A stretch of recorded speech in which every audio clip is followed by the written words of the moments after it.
Most people spend their lives trying to be seen, but for one of the greatest actors of our generation, the goal isn't to be noticed, it's to vanish. It was seconds long. I mean, it was not much, but a feeling of disappearing. And that's the irony I always feel about acting, is that, people think about actors and they see these pictures on the red carpet or something. They think that's what acting is.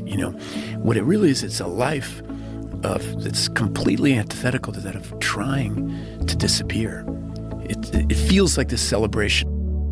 Ethan Hawke has been a fixture of American cinema for 4 decades. From the idealism of Dead Poets Society to the gritty realism of Training Day, he has navigated the treacherous waters of Hollywood with a rare kind of intellectual sobriety.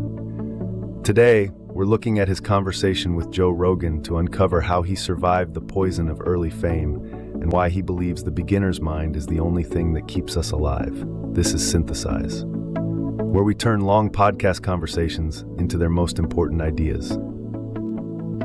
Success is often seen as a straight line, but for Hawke, his career nearly ended before it began. At 14, he starred in a massive $30 million blockbuster that everyone expected to be the next E.T. Instead, it was a disaster.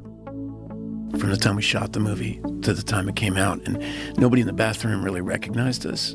And they were all talking about what a turkey the movie was, how terrible it was.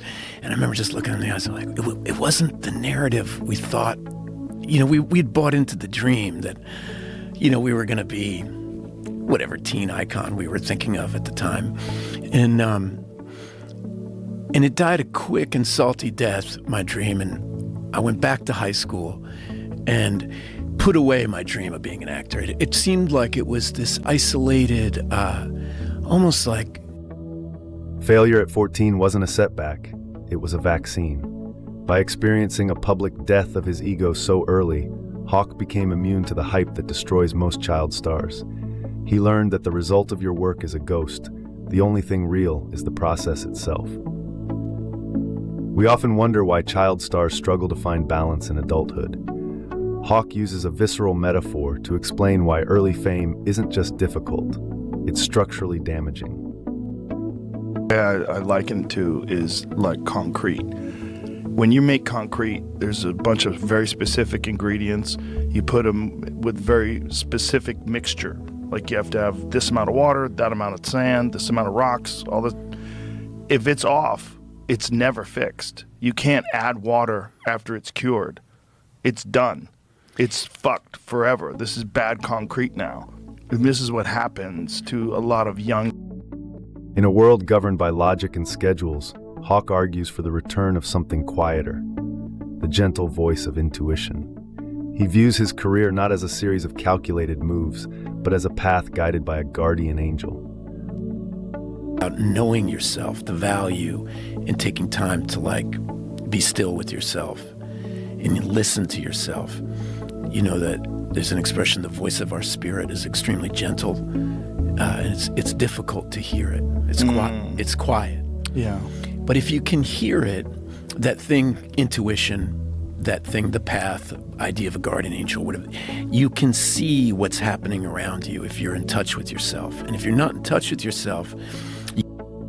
What separates a good performance from a legendary one? According to Hawke, it's not technique, it's a collective state of trance. When you watch a master like Denzel Washington, you aren't watching an actor, you're being invited into a dream.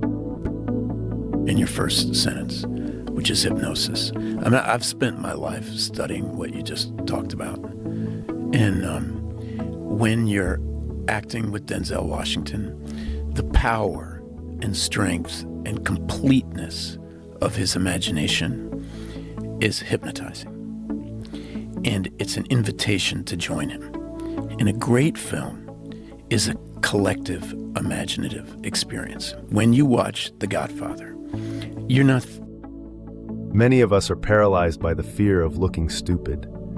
But as Hawke matured, he realized that protecting your image is the fastest way to become mediocre. True mastery requires the ego-shattering ability to say, I don't know. I need you to say, I don't know. And if you can say, I don't know, I can teach you. And if you can't say, I don't know, then I really can't teach you. And it was my 21-year-old ego, was just buckling. I do know what I do. I do know what I'm doing. And he said, you've never been on Broadway before. You've never done Chekhov before. And you can't say, I don't know what I'm doing. I said, I can say that. I don't know what I'm doing. See, it's not that hard. In the 90s, actors called the trade papers the devil's rag. Today, that rag is in everyone's pocket. Hawke and Rogan discuss why looking at the comments is a form of self-poisoning that nukes our collective imagination. Friends have Instagram. I know it destroys my brain. Yeah. How could it not hurt theirs? I find my own powers of concentration are suffering. I'll be reading a book, which I used to do all the time, and every 10 pages I take a break to look at my phone. What's happening? Why am I doing this? Right. What? So, but they want it so bad. Yeah. And I want them to be, how do you handle that? I do not.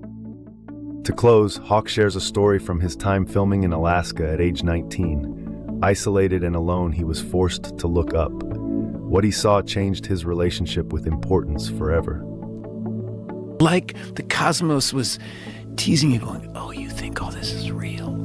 Yeah. And I was like, I do think it matters whether White Fang is a good movie. And then I just giggle, and I was like, oh, you have no idea what's going on. And it was like you're talking, something you don't unsee. Yes. I still have over my desk, I have a little postcard from Haines, Alaska, and it's Ethan Hawke's journey suggests 3 core truths. Protect your foundation, seek the beginner's mind, and embrace the silence. If you were to look at your life through the lens of a beginner today, what's the one thing you've been pretending to know that you're finally ready to learn? If this kind of breakdown helps you think differently, you'll probably enjoy the next video too.